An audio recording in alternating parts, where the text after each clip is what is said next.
Hi and welcome to Swedish Plant Guys. We get a lot of questions and comments from you guys and we are so grateful for each and every one. We read all of them. And as soon as we've gotten a question a couple of times concerning a specific topic, we bundle them together and make a Q&A video like this one. Now, even if we don't answer exactly your question, take a look at the topic and watch that topic video to see if you can get an answer to your question, because we try to cover as much as possible in each and every topic. In the description below you will find all the questions and also a timestamp to each and every question so you can skip forward if you want to. And also we will have links to the different videos which the question is concerning. Now, if you haven't subscribed to our channel yet, please do, and hit that bell as well so you get a notification every time we put up something new. We always like a thumbs up in the video if you like it, and please also share with your friends. Starting off with question number 1, and this is concerning our all you need to know about the Philodendron hederaceum video. In general, do you recommend repotting every plant that you buy? This is a good question and a question we get quite often. And the answer is no. What we recommend you to do when you've bought a plant is that you try and just let it settle at your home. Place it somewhere where it needs to be placed and then just let it settle in before you do anything else with it. But when do we repot then? Well, as a general rule of thumb, we say that if your plant is feeling well, it's growing, you don't have any problems with it, then we repot every 2 to 3 years. Usually we repot in a bigger size pot, but you don't have to do that. If you want to repot it, you can repot it in the same pot. You just exchange the soil so that you get new, fresh, nutrient-full soil to the roots every 2 to 3 years. But you could have to do it more often than that. And one of the things can be that the roots are starting to grow fiercely in the pot. You will see that because in the bottom of the pot, if you have a pot with holes in the bottom, you can see that the roots are starting to crawl out of the pot. This can be one indication that you need to repot your plant. Another thing is that some plants have a fierce, massive root system, which can get root bound. Now, what I mean by that is that when the roots get to grow a lot inside of the pot, they actually stick to the side of the pot. And you can easily check this, because if you try and remove the plant from the pot by just wiggling a little bit and trying to remove it, if you can't get the pot off, then we call that root bound. And if it's root bound, you will probably have a lot of roots here next to the pot. And then it's also time to repot. Now, this plant here, as you can see, is not root bound. And there are no roots coming out of the pot in the bottom. So this does not need to be repotted. You can just have it as it is. Now, the last thing that can show you that you need to repot your plant is that if you get problems with your plant. One thing could be that the leaves start to drool. They start to droop a little bit, hang a little bit.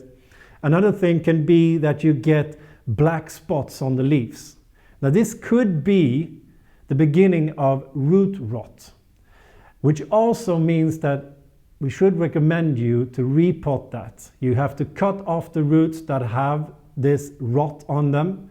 They are usually very black, soggy. You can see that they do not look like normal roots. Cut them off, repot it with new fresh soil and start over again. Question number 2, and this is also concerning our all you need to know about the Philodendron hederaceum video, or Philodendron scandens. I've just bought a Philodendron scandens which is growing up a pole, and the newest leaves are curled longitudinally towards the leaf surface. I've searched everywhere for what this means and I've had no luck. Could you please enlighten me? Well, if I understand this correctly, you have a philodendron that is growing on a pole, and the leaves are starting to curl like this. They're starting to curl up on themselves. Now, I don't know if they're curling upwards or if they're curling downwards, but they are starting to curl here. Now, this could have a few different reasons. One of the most common reasons that the leaves on a philodendron starts to curl is that you have a draft where you've placed the plant. Now, that draft could be a cold draft or it could be a hot draft. It really doesn't matter. But what happens when you have a draft, when there is a small wind blowing on the leaves all the time, is that it gets quite dry around the leaves. And the Philodendron Herbaceum wants it a quite humid place. So when it gets to be dry, it starts to curl the leaves to be able to hold that humidity inside of the leaf. So it actually starts to help itself to get a higher humidity. Now, the reason for the draft could be that you have a window that you're opening and closing, or you have a window that is not completely sealed. It could also be that you have a heater that is standing somewhere in the near that is blowing a heated wind at your plants. So you need to find out what's wrong with that spot where you have it and then just move it to somewhere else where it doesn't get a draft. Now, the second reason the leaves could start to curl is actually that you haven't given it enough water. If you let it dry out too much in between waterings, the leaves could also start to curl. Usually, the curl is not in that way that you described, on the length of the leaf, but it is at the tips of the leaves. They start to curl inwards like this, or upwards like this. That is usually a sign that you haven't given your plant enough water. What I recommend you to do is to step up the frequency of which you water, so that you water a little bit more frequently. Don't water more, just water a little bit more often, so that it has enough water, but it's not standing in water or getting too much water. Now, the third and second reason could also be that you have a problem with the roots. If the roots are damaged in any way, that basically means that the roots cannot suck up enough water to supply all the leaves with water. And what happens then is that the leaves will start to curl on themselves to try and keep that humidity we talked about earlier, to try and survive without enough water. So it could be that the roots are damaged. So the third thing you could do is to look at the roots to see if you have root rot or if something else is wrong. If it is, then repot your plant and try and make it thrive again. Moving on to question number 3. It's winter right here in Melbourne, Australia, since seasons are flipped between northern and southern hemisphere. When people say cut back on watering during winter, do they mean cut back on the frequency or the amount? Now, this is a great question. Now, why do we do that? Why do we cut back on watering and cut back on the frequency during winter? Well, it's because most plants go dormant during the winter time. What actually happens is that the plant feels that temperature is going down. Even if the temperature inside of your home is not going down, the humidity will go down in wintertime. So it feels that instead. It also feels that it doesn't get as much light during the day. The days are getting smaller. This is a trigger for the plant to go a little bit dormant. It means that it's time to rest until we get more light and higher humidity and a warmer climate again. Then we start to grow again. But when it goes dormant, it doesn't need as much water. Since it's not as active, it's not photosynthesizing as much, it's not growing, it doesn't need to pass as much water through the system. So that also means for you to cut down on the watering. Now, what I recommend you to do is this. Make sure in wintertime to always feel the soil to see when it's time to water again. Now, it could be that you give the same amount of water. If you have holes in the bottom, all the excess will run out and you have a moist soil around the plant.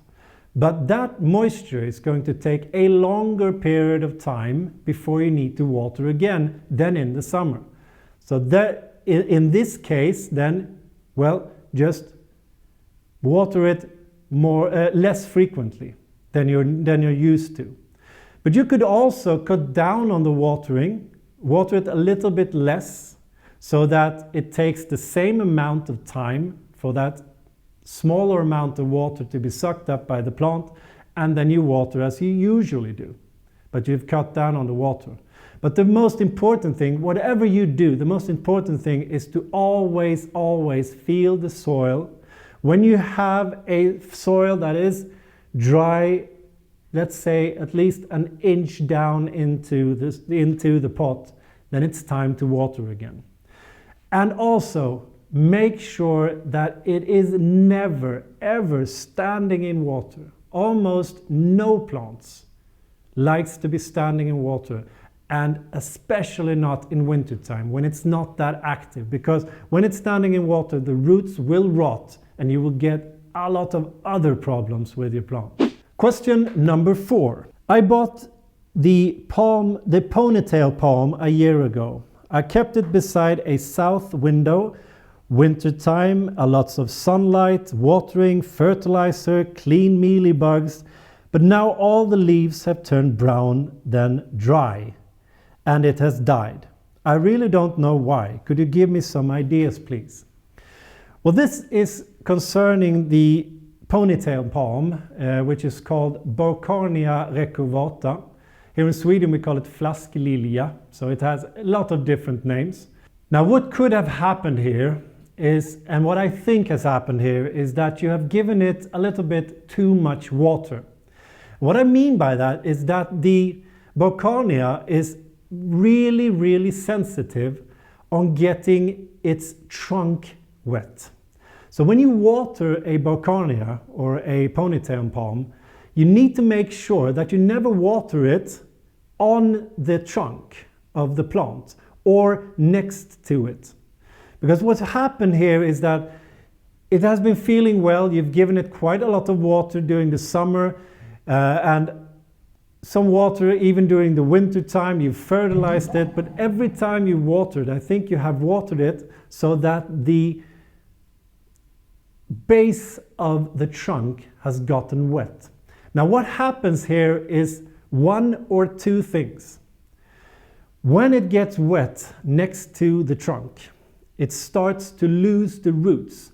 And a lot of the roots from this plant actually comes exactly from there. It comes from the outside of the trunk, like this. They don't have a lot of roots underneath the trunk. It comes out from the sides. And if it's wet here all the time, some of those roots will rot and fall off. So during a period of time, it has gotten less and less roots to be able to push up water to all of that foliage.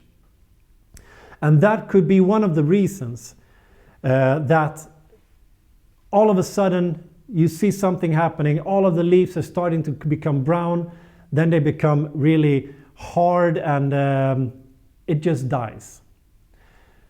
Now another thing that can happen if you keep this stem moist over a long period of time is that you can get a fungus problem. There is a fungus that attacks this plant, and it usually attacks when you have the soil moist all the time. It needs to dry out completely in between waterings because that kills this fungus. But if it's moist all the time, it actually attaches itself on the bottom of your trunk. And then it starts to eat itself into the trunk. Now you don't see it, you don't even recognize it, your plant looks healthy, you just keep on doing what you're doing, you think everything is fine, and all of a sudden the whole plant just collapses. And this is when the fungus has started to eat so much of all of the trunk that it basically can't work anymore. It just stops like that, stops functioning and dies. When you see this, it's usually gone too far. So what you need to be doing with your ponytail palms is that you need to let them dry out completely in between waterings. Now that thick, nice trunk on this plant actually stores water because it needs to be able to withstand long periods of droughts in nature. That is why it stores it in that massive trunk. So you don't have to keep it moist all the time. Make sure it dries out completely, and then you will probably never have that fungus problem. And also the roots will continue to thrive and keep on giving water to all of your foliage. Now question number 5, and this is concerning our cutting from a Monstera Deliciosa video, and we'll also put a link to that video next to the question in the description below. Can I use only pumice substrate to host the plant after it has developed 2 inches of water roots from the cutting? So the question is, when the cutting is ready to be potted, can you repot that into pumice? And the answer is yes, that works perfectly. When you have gotten roots that are 1 to 2 inches long, or even longer if it's been standing even more, then you can repot it in pumice. But however, and you need to consider that that pumice is not pure pumice. As we say in our All You Need to Know video about pumice, you need to have a pumice that has something which has cation exchange capacity. Now in our pumice mix we have clay mixed into our pumice, which has cation exchange capacity, which basically means that it's able to capture nutrients and then give that to your roots. Now you can't place it in pure pumice because then you will not have enough nutrients for your cutting. But if you place it in a pumice that you have mixed up with some clay, some vermiculite or something else that has a cation exchange capacity, then yes, that works perfectly. I would say even better than trying to pot your cutting straight into normal standard soil. You will have more success planting it in a pumice mix than in normal soil. Question number 6. Can I use coconut coir? I'm not sure if I'm pronouncing this correctly, but coconut coir. Can I use coconut coir? Can I use coconut coir along with the pumice in the soil? This is a good question because if you've watched our All You Need to Know About Pumice video, we say that you cannot use only pumice. You need to use pumice mixed up with something that has a cation exchange capacity. Now the question here, can you mix pumice with coconut coir? Yes, you can, because the coconut coir has quite a high CEC or cation exchange capacity. So it works perfectly together with the pumice. But there is one thing you need to consider, and that is that the coconut coir actually has quite a high capacity of sucking up water. It can suck up over 10 times its own weight with water. So it sucks up and binds a lot of water. So when you mix it up with the pumice, you need to know that that mixture will probably contain and hold quite a lot of water. And not all plants will be good in that mixture. But yes, it will work, but know this when you mix that up, so that you know that you need to have a plant that likes to have quite a lot of moisture in its soil mix. Question number 7, and this is concerning our easiest self-watering system video. Now if you want to go and check that out, we will put a link next to the question in the description below. I bought a similar store-bought assembly, but my plant died within days. On checking, the soil was very wet and there was heavy condensation under the plant pot. Any idea what went wrong? I think I know what went wrong here, because what you have is a complete system. It works like this. You have an inner pot where you plant your pot in. You have an outer pot, which is the water reservoir, where you have the water down here. And then you have some way to transport the water down here up into where your roots are, into the pot. Now, usually that could be a nylon rope in some systems. What we use in this video is a microfiber cloth, a piece of microfiber cloth that just wicks up the water to the roots. However, what I think has happened here is that the soil you have used to pot your plant inside of this actually retains too much water. It has a capillary force that is too strong. And usually when you buy a normal planting soil, it has quite a large capacity of absorbing water. Now, even if you use a system like this where the excess water should drain down through the holes in the bottom of the pot to the reservoir, if you have a soil that can retain all that moisture, all that water, it could be too much water or too much for your roots to handle. So what I recommend you to do is you can use this system again. You shouldn't be afraid of using this system again. However, make sure next time you plant your plant in that system, make sure to use a soil that has good drainage to it. Now, if you use normal planting soil bought in a store, mix that up with, for instance, some pumice, or it could be perlite. Now, perlite is a lot cheaper than pumice, so if it's easier for you to get perlite, that works perfectly. When you mix that up with the soil, and I would mix up 20 to 30% of pumice or perlite in that soil mixture, what will happen is that you will get a better drainage.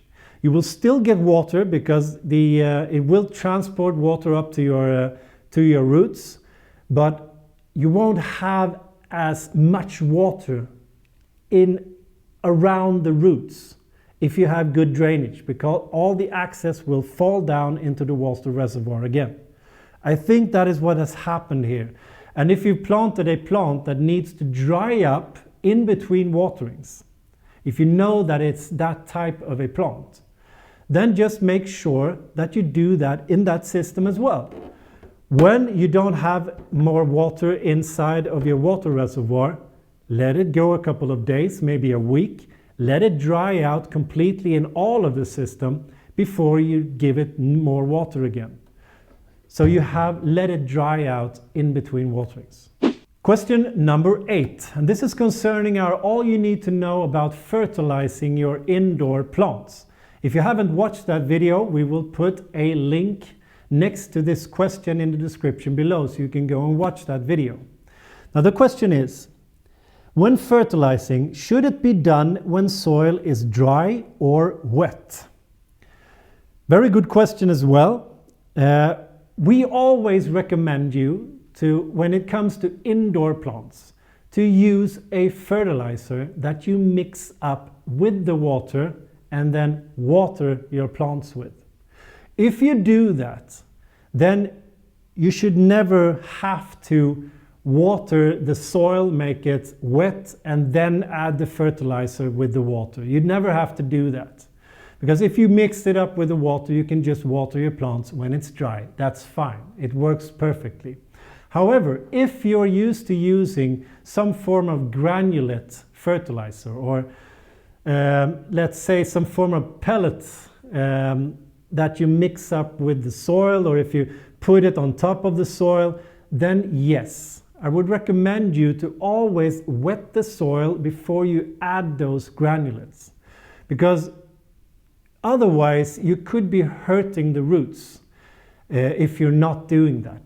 But as I said in the beginning, we always recommend you to use a fertilizer that you mix up with water when you give water. Now, question number 9, and this is concerning our All You Need to Know About the Fiddle Leaf Fig video. If you haven't watched that video, we will put a link in the description below next to this question. Now, the question is, I live in a desert climate area and bought my fig 2 weeks ago. I repotted it into a 14-inch pot and watered it thoroughly when I got home. The plant is placed next to a north-facing window which has a bright indirect light. The window side, however, the majority of the fig leaves are below the windowsill. I have placed a humidifier next to it and I mist the leaves every morning in order to increase humidity. During the last 2 weeks, I've lost 7 leaves. It was 30 leaves in total when I bought it. I watered about 2 cups of water with recommended nutrients after 2 weeks. Now, there are 3 different questions here. 1. Is it normal that my fig lost that amount of leaves during the first 2 weeks? 2. A few leaves at the bottom are downwards and the top layers of leaves are upwards. Should I put my plant on a stand to get more light? And the third question is, a light brown spot formed starting from a vein and spread to the blade on the second top leaf. It is about 1 inch long and a ½ inch wide and is the middle area of the leaf. Does it mean that the plant is underwatered? Now, this is a question we get quite often, and usually when you have a problem with the fiddle leaf fig, it is in the beginning. Because as we say in that video, one of the things that makes the fiddle leaf fig so difficult is the placement. And if you think about it, one of the biggest moves you do with a fiddle leaf fig is when you buy it. Because it has been standing in the greenhouse. It's been moved from the greenhouse to the garden center or where you've bought your plant. And then you've come and you've bought the plant and you move it again. So that's quite a lot activity for this plant, which is quite fuzzy with the placement. So what I recommend here is that what I think has gone wrong here is that the first thing was that you repotted your plant directly when you got home. Because not only did you move the plant, you actually repotted it and you disturbed the roots, which made it even more uneasy. And then you placed it somewhere in a northern facing window, which is not that much amount of light. At least now I'm guessing that you are in the northern hemisphere as we are here in southern parts of Sweden, which means that a northern facing window never gets any sunlight. It gets a lot of light, but it's not that strong light. So you placed it there, and you've also placed it a large size of the plant is placed underneath the window. So just a couple of leaves are getting that light. So all of these things have made your plant react, and it starts to just drop the leaves. Now, you said you dropped 7 out of 30 leaves quite quickly. Now, here's what I think you should have done. When you buy a fiddle leaf fig, the first thing you do when you get home is that you place it somewhere where it gets a lot of light. A little bit of direct sunlight is fine, but not all day. So I would have it in a west, east, or a southern facing window, somewhere where it gets a lot of light. And make sure when you make that placement that you place it somewhere where all of the leaves gets the light. And then you water the plant. Now, the plant needs to be a little bit moist all the time. It doesn't want to dry out completely. However, don't give it too much water. It should never stand in water. Now, that is a small summarize on our All You Need to Know video. What can you do with your plant right now to help that plant? What I think has happened here is that when you repotted it and you watered it thoroughly, you say, you've given it a lot of water. What has happened is that it's taken a long time for all of that water to start to dry out, and you've gotten root rot. Now, root rot in combination with not enough light. What has happened then is that the older leaves has started to droop like this, and you're also getting those brown spots on the leaves. That is also a sign of what we call root rot. So what you need to be doing with this plant now is that I should pull it out again, repot it, and make sure that you're using a soil that has good drainage. So even if you give a lot of water, it doesn't get to be really, really wet. That moisture actually drains out of the bottom of the pot. So you repot it and you look to see if the roots have root rot. Now, root rot, you often see that something is wrong. The roots of the fiddleleaf fig are quite dark by itself. They are not white as in a lot of other indoor plants. They're quite dark, but they should not be black. They should not have a smell to them. If they have that, then that is root rot. Cut that root rot off, replant the plant, and then place it somewhere where it gets a lot of light. And all of the plant gets a lot of light. Then you start to water it and you make sure that it's a little bit wet, a little bit moist, but not too wet. So make sure to feel the soil, and when it gets dry a couple of inches down into the soil, you can water it again. Make sure to check that. And then you don't do anything with that plant for at least a year. Now that could help you, but there is a risk here that it has gotten so far that your plant will die, sadly. But try and do all of these things to make sure that it thrives again. And if you buy a new fiddleleaf fig, follow the instructions in our video, and hopefully you will never get to this point again. Question number 10. It's funny you talk about mealybugs, because I mentioned in the past how my majesty palm is always hating me.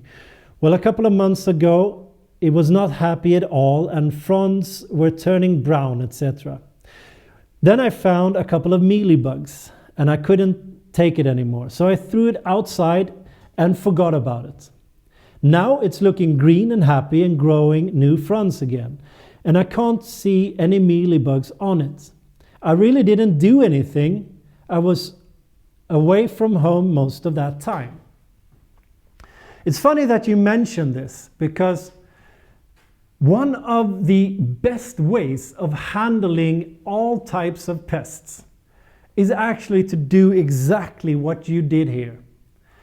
But what you did was that you put your plant outside.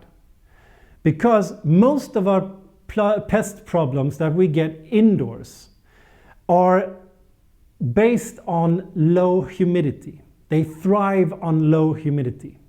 So usually we get it in winter time. When we have a lower humidity indoors, that's when the bugs come. But if you get bugs during spring or during summer or even the beginning of autumn, what you can do is just to take your plant and place it outside. Now you need to make sure that it's warm enough, of course. But what happens when you place that outside is that you will get a higher humidity, which the bugs will not like. You will also get temperature difference between the day and the night, which is also a thing that the pest will not like. And the third and most important thing, you will get rain on your plants. And this is one thing, the rain will take care of your pest problem.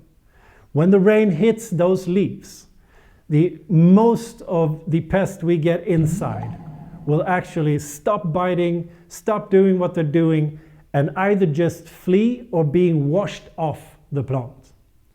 So without even knowing that you did something good, you've actually done one of the things we recommend you to do if you have a pest problem. You can go out and use a pesticide and follow the instructions on that label. But if you have the option of putting it outside, if it's warm enough and you know that there shouldn't be a problem with this plant in that temperature, then put it outside. Let the rain take care of the problem.